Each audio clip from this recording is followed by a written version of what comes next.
Welcome to Pirate Living Podcast. We are your hosts, Karan and Kristen. On this podcast, we are highlighting ordinary people living extraordinary lives. These are pirates who take small, bold actions daily to create social change. Pirate life is all about rebelling and breaking the rules for good. Creating lasting social change starts by first breaking our inner rules. After all, the hardest rules to break are your own. The pirates we highlight have dedicated themselves to creating good trouble. Today, we are sitting down to chat with Valerie Viramontes. Val is a high-ticket sales and marketing strategist. She is the co-founder of Geo-bags, and Val is also an investor and social impact warrior. She is living the true pirate life and flowing wherever the wind blows her.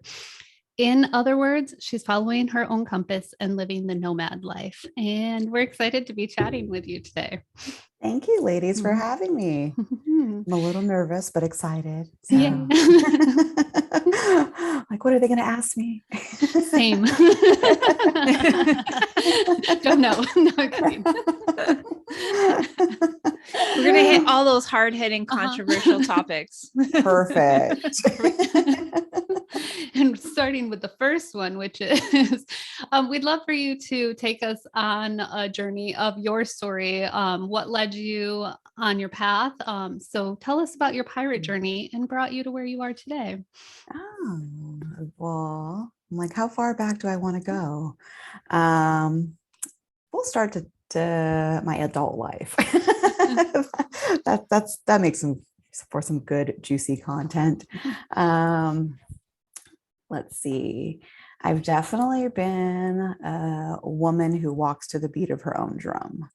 And so when you ladies asked me to be a guest, I was like, hell yeah, I've been living a pirate life for a long time and going against the social norm and, really letting my heart be the guide and not fully trusting or knowing that's what was happening at the time, just making decisions for me. And it all started back, I would say, in college, where I was a commuter student, meaning I didn't live on I didn't have like what's painted in the pictures or the movies of like the college experience. I was working 3 jobs, going to school, helping to support, being a support system in my family.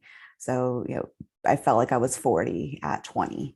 And through that chapter of my life, I got a really, really good job at JPL, which is Jet Propulsion Laboratories in Pasadena, California. They're one of NASA's research and development laboratories, and it's a Disneyland for science geeks. And so super, super enjoyed that. It was a really fun place to work. And at that time, I think 10 years ago, getting started off at, $55K a year, that's the dream. That's the American dream. Karan, you're in Canada, so the picture that's painted here. It's the Canadian dream too. Okay. It's like, got hired right out of college. I interned with them, and it's like on pen and paper, it was like my life is perfect. Bought a cool car, was living out on my own, like doing what I wanted and enjoying. I was about 15 minutes outside of LA. So, if I wanted to go dancing, I can go dancing at the drop of a dime, and really, really just enjoying my life. But there was something missing, and not realizing what it is that I was doing then. Looking back and reflecting, knowing what I was doing then, it was vision casting of like what my life's going to look like in 3 to 5 years. And I just saw a slow death of cubicle life. And I made the decision to quit after 3 years and moved up to Oregon, actually, to help run my grandparents' manufacturing business and learn the family business. And did that for a year and a half. There was a lot of healing in that period. I would say that was like my first big pirate move.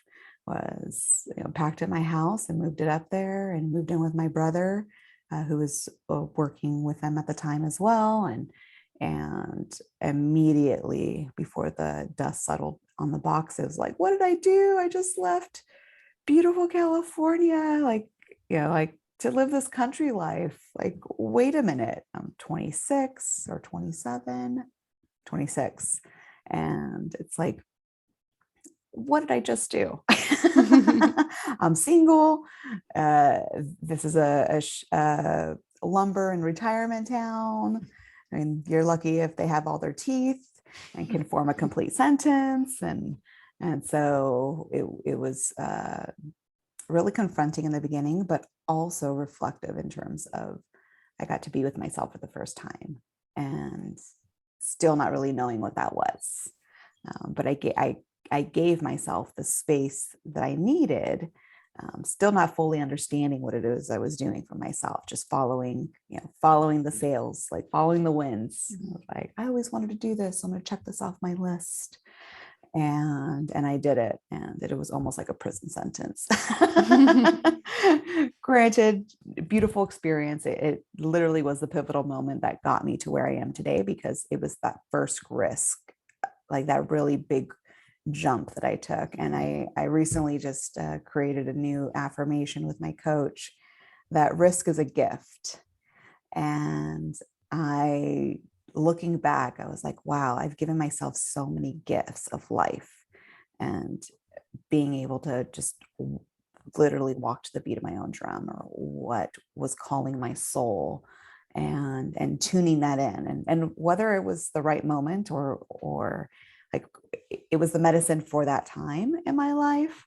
And I had some great experiences with my brother, and built a really deep connected relationship with my grandfather and my grandparents, and but also was like, okay, check, I'm done here after 14 months. And that's what actually led me into the world of sales and online marketing. My background was contract management and finance and business management. So coming back to California, I showed up to a training event on how to do local marketing. Actually, rewind. I had a fork in the road moment, because also coming back to California, I was applying for jobs. And because my background's in government contracting, I got a call from Kaiser and SpaceX to interview. And I ditched them both to go to this live event on like how to do local marketing and have that laptop lifestyle. And that's what I envisioned leaving Oregon, was like, what do I need to do to work for my laptop? Like, what skills do I need to acquire? And going to that first event gave me the insights.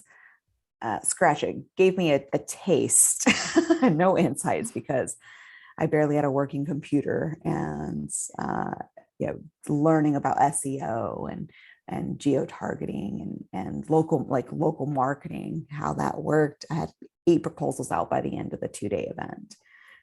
I was like ignorance on fire, is what I like to call it. And that's literally what got me started on this path and this journey of solo entrepreneurship. And I consider myself an entrepreneur because I work with a lot of brands, and that got me started in high ticket sales, where you go to events and you sign up for their program, and there's a way of orchestrating that experience to to really open people up to what's possible in their lives. And I got to, it was 10 years ago that I got to learn that and start to see how that works. And it literally started with Amazon self-publishing, which I've talked to Kristen a lot about. And that was like my first training session of like how to publish online. I'm like, oh, interesting. And so that led me down, the rabbit hole of online marketing, high ticket sales, business development, tech stacking across small and medium sized businesses, and what they can do to really put the systems in place to improve their bottom line and be efficient business owners and operators. And so from there, I've ventured off in a few different things myself. That's allowed me the freedom to create young women's programs that I did in San Diego. I call it pre-COVID. I'd built a program with one of my best friends at a local YMCA.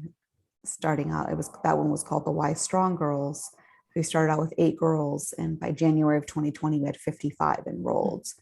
And we would bring them in for a Friday session of mind, body, spirit. We'd feed them, community service, workout. We'd try to touch on, all the pillars of life to give them, just plant seeds of confidence and hope and possibilities in these young seekers, lives. And so, yeah, what I'm doing today is truly a staple, or I would say not a staple, but it's the foundation and all the risks that I've taken over the last 10 years of following my heart in, what's possible, which literally leads me to today. Like, I'm on a road trip to see, where do I want to live next? And, where is that going to be? What state do we want to settle in? And to be open and to possibilities, and it's the ultimate surrender. So yeah, that's the Cliff Note version of the last 10 years. We talk a lot about social rebellion in terms of like being a pirate. Is there a social rebellion that you're looking to start or that you've started? Oh, I would say to really expand on the cannabis prohibition, and I mean, that's the ultimate social rebellion, I would say, is really getting into that space personally, where my partner and boyfriend has been in it for the last 10 plus years, and I've been sitting on the bleachers and watching him go through the ebbs and flows of the industry, while I've been sitting safe doing what I do on the marketing side, and working with health coaches and health influencers and lifestyle YouTubers and things like that, where now I have a new flame lit inside of me to start a business in the cannabis space and use that for good. Use what it was intended for, to educate and expand on the healing benefits and what it brings to an individual's life. When I didn't go too far back, but I actually had a very tumultuous upbringing, like most, where my mom was a meth addict, and it was just very, very hard living. And when people meet me, like, well, and they learn about my story, like, what got you through it? And I'm like, one, a good work ethic. Second, weed. So when I look back, it's been my trauma saving grace to keep the wheels on the bus as you're a 20-year-old, raising a 9-10-year-olds, and working multiple jobs, going to college, and helping to being a support and pillar of your family. It's been a savior in my life. So I see that, like, with this new opportunity and this new possibility of starting a business in the space, has lit a new flame of, like, social rebellion. And some of the states you were saying earlier, Karan, in Canada, that the sales of that go to social programs, and so some of the states are doing it that way, where you have to identify the social impact that you're going to be, that you can measure, within the county or within that state. Like, what is it that you're going to be doing to give back and to help people, which I really appreciate some of these states doing it that way. And so for me, I'm like, fuck yeah, we're gonna educate young girls, and we're gonna learning, actually doing my research, that young women are actually the fastest growing consumers in the cannabis space. That I'm like, oh yeah, like, I'm definitely going in to educate and see what I can do. It's still in its baby incubation stage, but I would say that is where like I feel like a pirate right now in this very moment, actually. Or I'm gonna disrupt some shit. I don't know what yet, but it's coming. And I know with just following my heart and that passion and drive, it's literally, like I said, it just lit something new inside. Like, oh, all right, I can have it all in this type of way where I didn't even see that as a possibility. So cool. I'm wondering too, since you started cannabis like in your 20s, was it more of an escape when you were started cannabis? And then how did your relationship change to it over time? I technically started when I was 14, 13. So even So younger. even younger. But I would say I wasn't an active or like a habitual user young. I tried it. Luckily, my cousins were weed snobs and instilled me with like, if it doesn't look like this, don't smoke it. So it gave me really high standards to begin with. And they were in Seattle at the time, and which is right below Vancouver. And so when it's purple and crystally and you're like, whoa, okay, when your first indoctrination of cannabis is that way, you're not fucking with dirt weed. None of that ditch weed. No. So I would say definitely it was used as an escapism when probably more like around 16 to 18. I was more of a regular smoker. The boyfriend that I had at the time smoked religiously, so it was always there and available for me. And I, even at a young age, I enjoyed that over drinking. I recognized that really early on, that I enjoyed that over alcohol, and I've never been a huge drinker because of that. And as I've gotten older, I've had ebbs and flows actually. And when I spent my year in some months in Oregon, I didn't smoke. So it's like I can stop when I want to, or when there's dirt weed around. Because when I lived in Oregon, it wasn't legal yet. So finding good weed was actually really hard. And so, yeah, if it was out of sight, out of mind is how I worked with it. But I just would say I would definitely use it as an escapism. I enjoyed it more than alcohol. So that was my like social, people have like a glass of wine, or, mine, I'd have a joint. And so up until probably the last 3-4 years, when I done some deeper work like training camp for the soul with Anat, who you've interviewed, and doing her intensive when she was running her 6-day intensives, that actually had me look at my relationship with weed in a different way, or cannabis, where I was numbing out to avoid having the hard conversations, where it actually gave me that mirror to say like, oh, I'm using this to escape in this way in my relationship.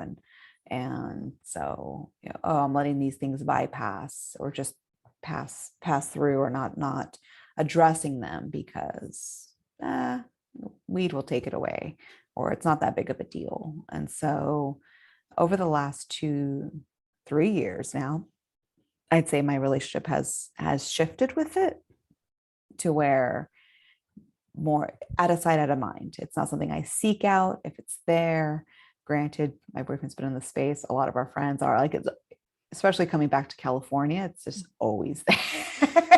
What I've come to find, it's always there.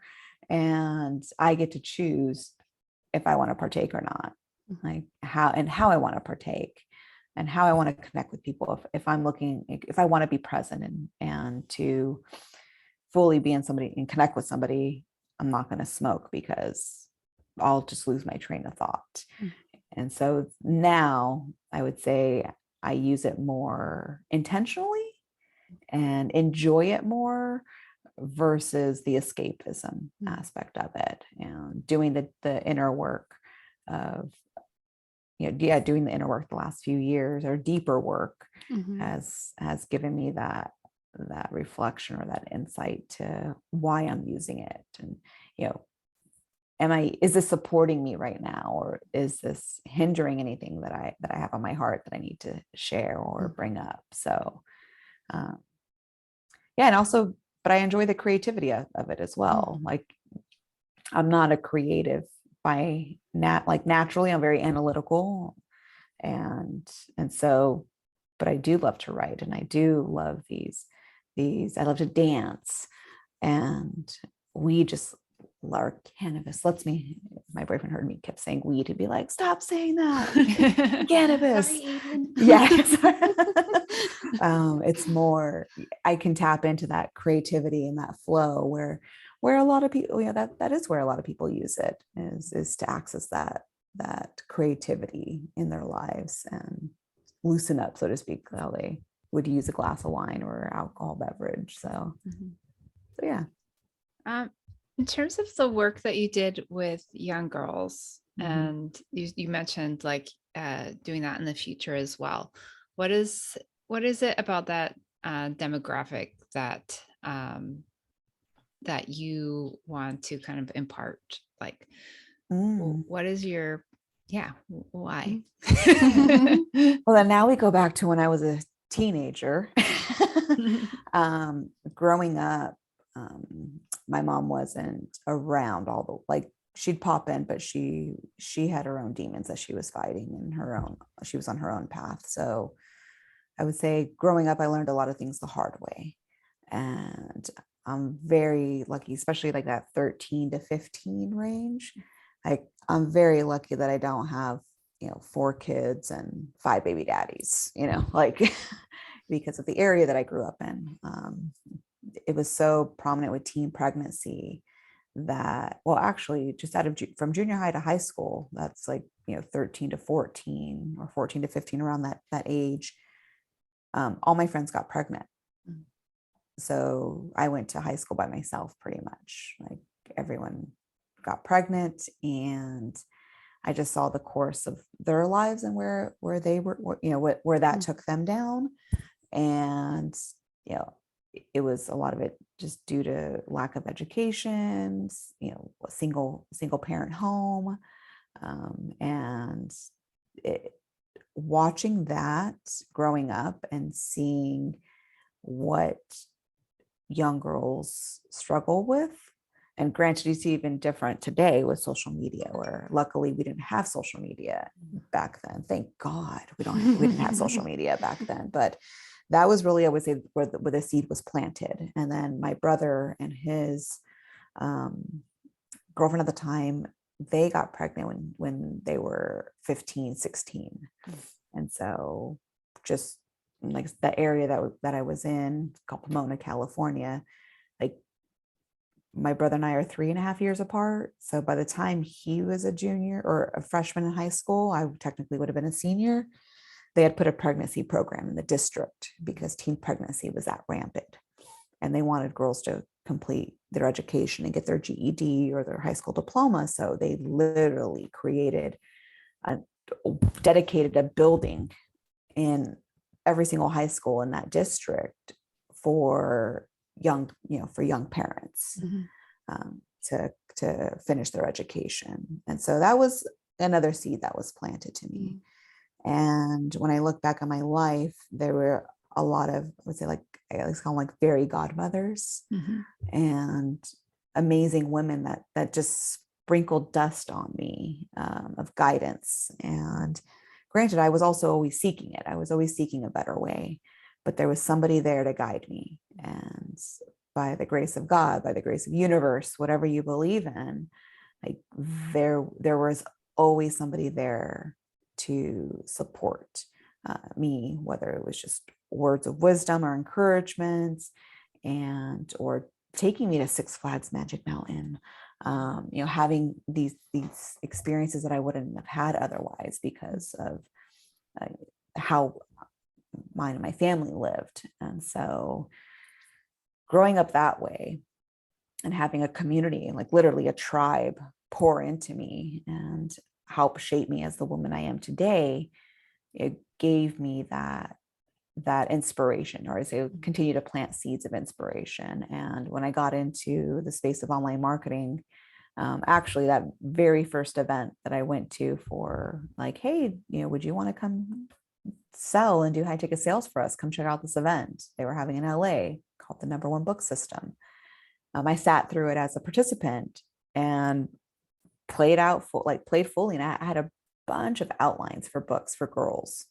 Like, these are things that nobody's sharing, or at least at that time, like, a young woman transitioning, into her 20s. And it's like, nobody's giving that real information. Like, I luckily also had some guys that were best friends, brothers. They were older than me that I'd go hang out at their house. And one of them specifically is a tattoo artist, and he's a brother for life. And he would always, I'd literally go there, smoke weed, do my homework, and like go. He was like a safe place to go hang out.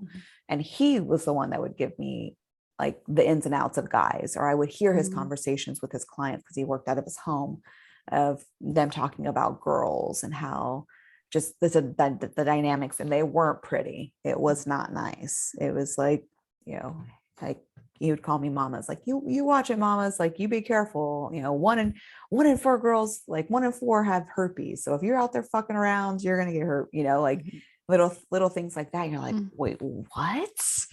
Where, and I granted, even with parents at the house, sometimes these conversations still aren't even happening.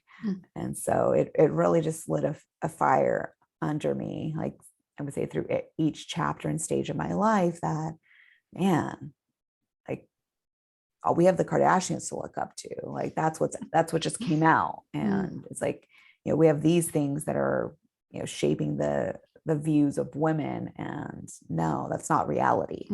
That's not even close to reality. So what can I do to keep chipping away, and never look that way? Actually, the way I fell into even creating that girl program was by the universe. And I had supported an event, a nonprofit event, for, one day a year. There's this organization, was this organization, they would host this event where a full day of just like a woman empowerment, young woman empowerment. There'd be, you'd come and get breakfast. There'd be workouts. There'd be different talk sessions. You can go get your hair and makeup done and nails done. And we'd feed them lunch, and then we'd wrap at the end of the day. And the YMCA was a host of that event. It was called Live Well. And that's literally what got me into it. Like, hey, we're looking to do this on a regular basis, and we need volunteers, and I raised my hand and was like, I don't know what that looks like, but I'm in. And started to chip away from there. So I never had a clear vision of like, this is what I'm doing, and this is how I always, and I will work on my books. I do envision writing books for young girls, and literally like a title I came up with, like the good, the bad, and the smelly, like what to know about your body as you're growing up in life. Like, these are just some things that people don't talk about. Like, your pH is off. Do an inventory of what you're eating. Asparagus may not be well, like it may not be suiting your body well. There's certain things that, like, that you just learn the hard way. And so I would say it's been a long going road. And just recently I accepted that that's my life's work. I will do that for life. So right now it's on hold, because my life, I need to figure out what I'm doing with my life, because I'm pirate living right now. And that I will go back to. I will always go back to. And I created a brand called Girl Hacks to teach girls how to hack life, and hack life on finances, and give them that. I believe if you can instill girls with the confidence of managing money, that will, it's like managing money, how to take care of themselves, how to feed themselves, women are the staples in a community. They are, the primary, movers and shakers of their home. So if we can support them and educate them and instill them with confidence to make healthy choices for their lives, my hope is that we'd have less teen pregnancy, that we would have, more confident women going into tech and finance and these male dominated spaces because they believe they can and they love it, or to instill them with that confidence that they can do whatever their heart desires, as long as they're willing to commit. And in the Why Strong Girls program for the YMCA in El Cajon in San Diego, they had to commit to each semester. You missed 2, you'd get kicked out. And when they would participate, we'd also give them a free membership to the Y, so they can go to the gym in between our sessions, and they can use the teen center as a safe place for them to do homework and go to. I mean, we made our sessions Friday night from 4 to 6, and so it was prime time. Girls would tell us like, yeah, I can go out, I can be out fucking around, but I'd rather be here hanging out. You guys feed us. Like, we're learning cool things, and we would take them on field trips and have really cool guest speakers come in and do workshops with them. So I would say over the course of my life, it's been seeded in me, and just recently I realized like that's going to be my life's work, so I don't have to have it all figured out right now, and it'll show up again. And I'm actually excited to venture off and whatever we do in cannabis, that I will find a way to tie it back. Yeah. Those are, like all the book ideas too that you were saying, those are such important conversations to have that just aren't talked about. There may be a few books out there, but I bet you have to look really hard to find them. And like, as you were talking, I was thinking as well, I had a cousin, we were 6 weeks apart, and at 16, she got pregnant, had a kid. Now all these years later, she's got like a 23, 24-year-old daughter, plus all the other kids that she had. And we were tight growing up, like spent a lot of time together when our families were together. So in a way, it's almost like a mirror too of like my life could have gone this way if a few circumstances were different in my life.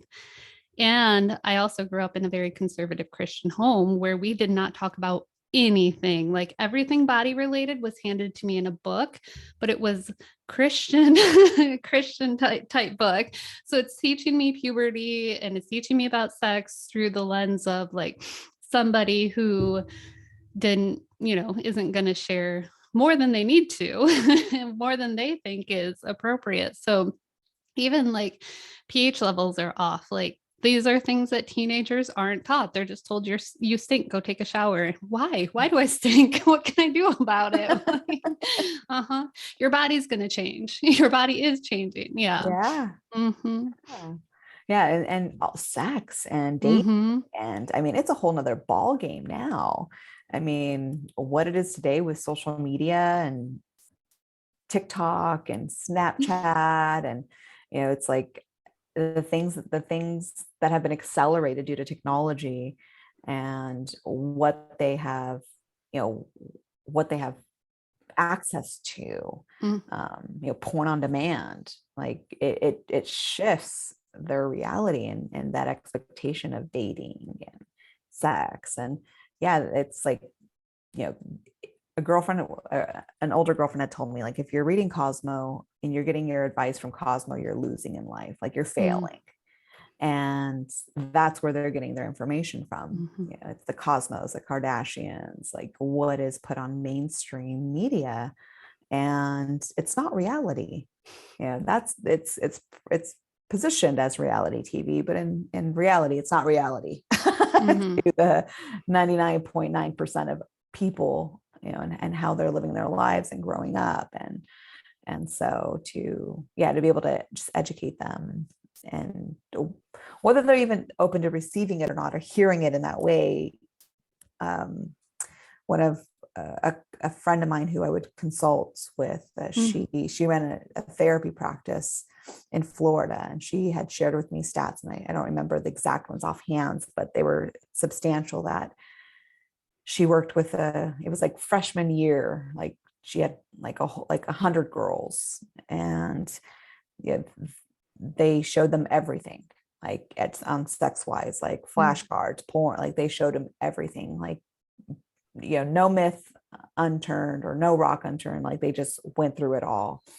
And the stats that they were able to follow through those girls, and I don't remember them exactly offhand, but it was like something in like 70% waited until they were 18 to have sex, and then another 40% of that waited until they were 25 to have sex. And just even that, and waiting to make that conscious decision for themselves and their bodies, gives them that little advantage that, okay, yes, I've missed teen pregnancy, where, that's detrimental to a family, to a young girl's, young people's lives, can absolutely be a blessing. And later on in life, where I just saw my niece graduate high school last week, and it's like, wow, like my brother and her mom are only 16 years older than her. And you got a 17-year-old crossing the stage, graduating high school on her road to college. And it's such a trip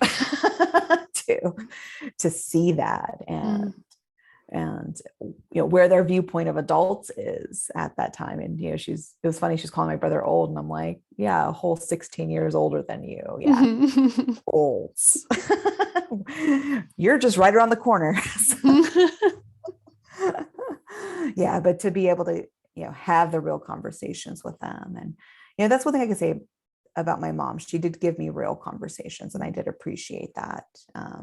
She was flawed in a lot of other ways, but when it did come to certain things, like she was real about sex. It didn't really leave. Of course, there's always curiosity. You're a human being, you have hormones, but she really painted a ugly picture of just like, sex is messy, it's quick, it doesn't feel good if you're not, if you're not committed to that person or love that person. It's really going to leave you empty, give you a really nasty, empty feeling, is what she had told me. And I was like, oh shit, that doesn't look like the movies. Like, it's quick, it's messy, it doesn't feel good. Like, ew. That sounds gross. Who wants that? What's that? Yeah. None of that sounds pleasurable. Like, so yeah, there's been little things in my life that have really just fueled that fire. And like I said, I believe that just empowering and encouraging and supporting those young girls, that's really what's going to shift communities. It's going to shift households. And, that's what's going to help make the world a better place, and disrupt some things. So. Yeah. Oh, I thought Karan wanted to say something, so I was going to give her a minute, but I don't know. I have a very brief period of quiet in my crazy doggy daycare that my house turned into about 10 minutes ago.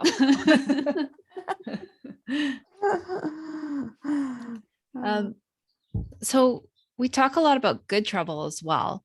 What does good trouble mean to you? And how are you creating it? Good trouble. Good trouble. I feel like everything I'm headed down next, that's what I'm looking to do. With looking to start a business in the cannabis space. And like, all of that sounds like good trouble to me. Like, none of it is easy, and just the stigma around it, and educating people. And yeah, I would say that's a good trouble. That's what good trouble means to me. It's like, what can you do to disrupt the social norm? And I would say I live my life in good trouble. I'm always tap dancing on that line. It's funny, as we are taking road trips, my boyfriend's taking the lead on driving, and I actually love to drive, but I have a lead foot and I like to go fast, and I maybe can drive for about 2 hours before he's like, pull over. That's it. I'm taking over. So I think I'm always looking for good trouble to be where I can just tap dance on that line. You and Lance would have fun driving together. I call him Speed Racer because he wants to go like 90 and a 60. I'm like, oh, you can. And let's avoid getting pulled over. Yeah, I'm like, I'm looking out for cops. Like I can see. He's like, that's it. Next gas stop, I'm driving. I'm like my plan worked. I didn't want to drive. No, just kidding. No, I actually like to drive, but it's a good trouble game that I play with myself. Like, oh, it says 7 hours. Let's see if I can do it in 6.5. That's exactly what Lance will say. My favorite is when it's winter and we have to go through a mountain pass. That says 3. We can make it in 2.5. I'm like, no. No. Yeah, that's Aiden. Like, nope. He's cruise control, just slow and steady, like the tourist that he is, grounded, just slow and steady. And I'm trying to zip through like a flame. Let me light this road on fire. So yeah, I guess I'm always looking for good trouble to be had. And my dad always said, do it with class and not ass. Basically, don't get caught. Put that on a bumper sticker. Do it with class, not ass. Yeah, good trouble it's fun. It's something that I'm learning in my adult life how to appreciate, because I grew up very much walking the straight and narrow. So I'm like, now I get to learn how to push those boundaries and push those lines. So I need more people in my life like you who are just like, yes, let's do this. I'm definitely a yes. Like, yeah, let's do it. Let's go. Okay, let's go for it. And testing the boundaries is what I've been doing my whole life, actually. So all good trouble to be had. So you've been telling us about a lot of the actions that you've taken. So I guess my next question would be, what are you most looking forward to? Yeah, let's go with that. What are you most looking forward to coming up? And is there anything more you'd like to share with us about what you're doing? Oh, there's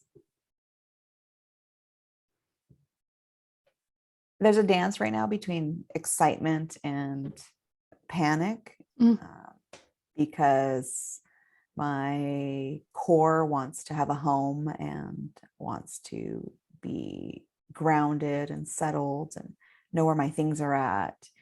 And right now, as of May 7th, my stuff has been packed up, or what was salvageable, because I had black mold in my house, and you have to get rid of a lot of things when you have black mold. So I am excited about starting fresh and being open to what shows up in this process. It is the ultimate act of surrender right now, which I am learning. And I think everybody, that's just a lesson we all continue to learn throughout life in different stages of life. So right now, this is definitely a trust and surrender of what's next, where we've picked out a few states that we like where the laws are at in terms of where the cannabis laws are. And we have our eye on New Mexico and Virginia and Michigan, and to be able to have the freedom to road trip it to all these states, to see what's possible, what's available. I keep saying what's possible because it's literally, that's it. Like you don't know what you don't know. And as we're embarking on this, like just 30 days ago, for about 6 weeks now, May 1st, if you would have hit me with that question, I'd be like, I'm excited to be moving to Colombia and live out of the country and get that experience. And And just like that, within a week, everything shifted. Hmm. And we made a decision to stay here and to build, to build a different legacy versus going international. So one, I'm excited about just road tripping across the US and seeing how the other countries are. I mean, they have the other states, other countries, and you might as well be California your whole life. You might as well, the rest of the US is almost like a whole nother country. Big So place. it is, and I'm excited to experience it and also really go to each place with no expectations and we have a set of criteria in terms of things that we're looking at, but really to go into each place like free of expectations and to truly see what we can create there. And so I'm excited to activate that creator, that like creator button and creativity in that way. And it's funny, as not funny, the universe just likes to do this. I'm seeing, as this came into our world and what we're focusing on, it's like some other projects and have come online of people reaching out like, hey, can you help me launch this course on educating women in cannabis and women in the life cycle, women cannabis and the effects of women throughout the life cycle of their lives, because we go through multiple life cycles from reproductive, pregnancy, postpartum, monarchy, which is menopause, and so it's like, oh, I would love to support with that and figuring out what that looks like, but also really giving the space and the openness, I guess you could say, to not be attached to what's next. Like our goal, we have a goal, our goal is to be dispensary owners by the end of the year. What that looks like, where it is, I couldn't tell you today, but maybe in a month I'll be able to. So truly living by like the wins. I'm curious too about Michigan. I grew up there, and their cannabis laws they changed after I moved out. So I'm curious what draws you to Michigan as one of those options. All the states that I named off are newly either medical or recreational approved.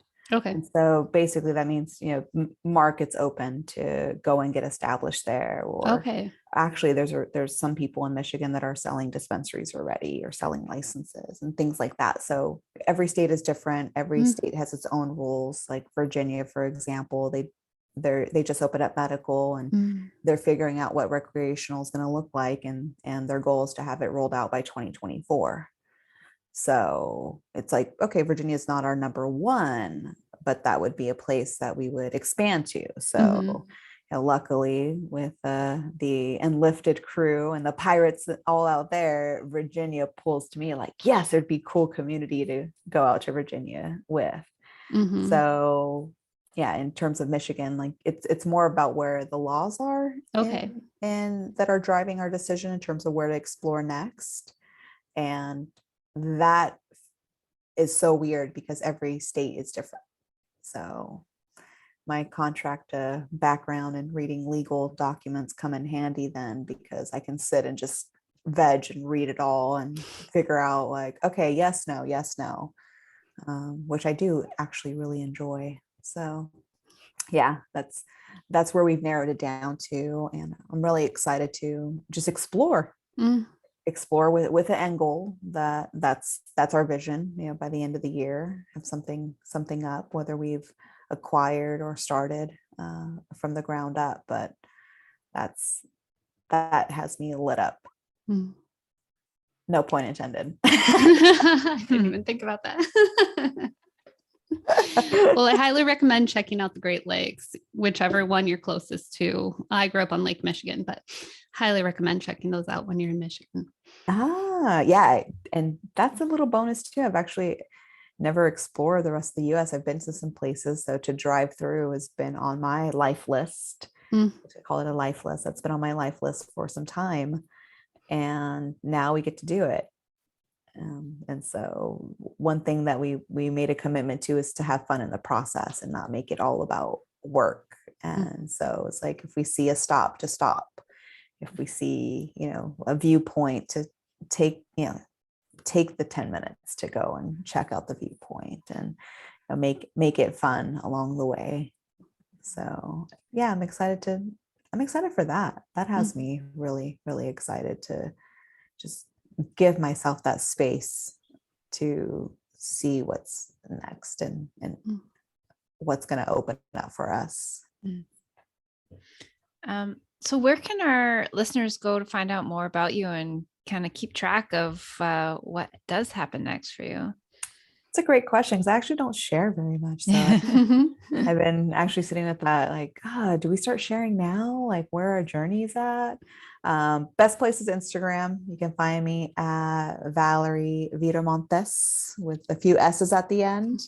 That is my profile. And that is, when I do share, I share there. I share on my stories. And so that would be a fun place to see what we have cooking up.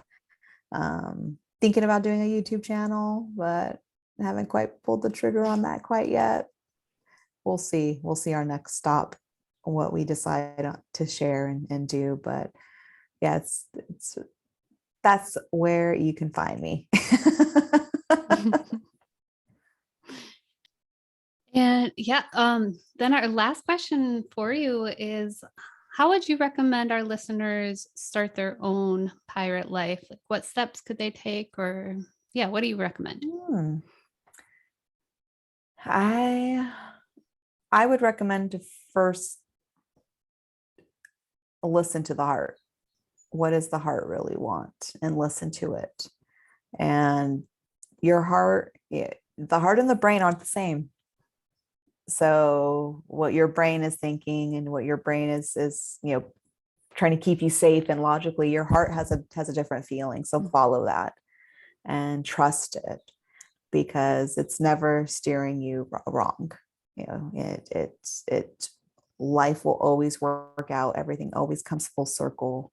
And I believe when you're leading with your heart and you're trusting your heart in how you're making decisions for your life, for your family, that's the best, that's the best pirate way to live. It's because you're living for you and what lights you up, or what fuels you up. So there's a good start. Yeah. It's like the awkward Yeti comic where brain is all logical, like, we're going to do these, and heart's like, let's go play. Yeah, go play. And I would say that just the last few years working with a strong coach and working with them Lifted, and really seeing how they incorporate play as, it was such a great chapter in my life to work with those awesome crews, because they are the epitome of play. And when you can combine the two, it's like, oh, life is just so much sweeter and juicier to go that route. And from what I have experienced, everything always works out. It all works itself out. So trust that your heart knows the way. Yeah. That we had a friend one time say, when has it ever not worked out? And I was, you know what? It works out one way or another. It works out every single time, because I'm still here. Yeah. I have friends like, but did you die? Yeah. Did you? Are you still alive? Alive? Are you still here? Pinch yourself. You're still good. Yeah. So great advice. Yeah, thank you. And thank you for coming on and talking with us today. We had a great time learning from you. Oh, thank you, Powerhouse Pirate Lady, for bringing this up and giving me the space and an opportunity to share my pirate way of living. Welcome.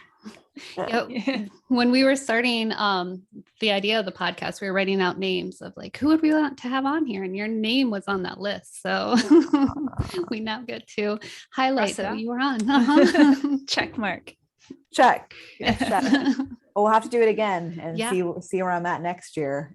Yeah. Where this pirate life has led me, because I'll definitely have some more juicy stories by for sure. Oh. well, thank you both for having me. It was fun to share, and excited to see what you two ladies create from this. Yeah, thank you.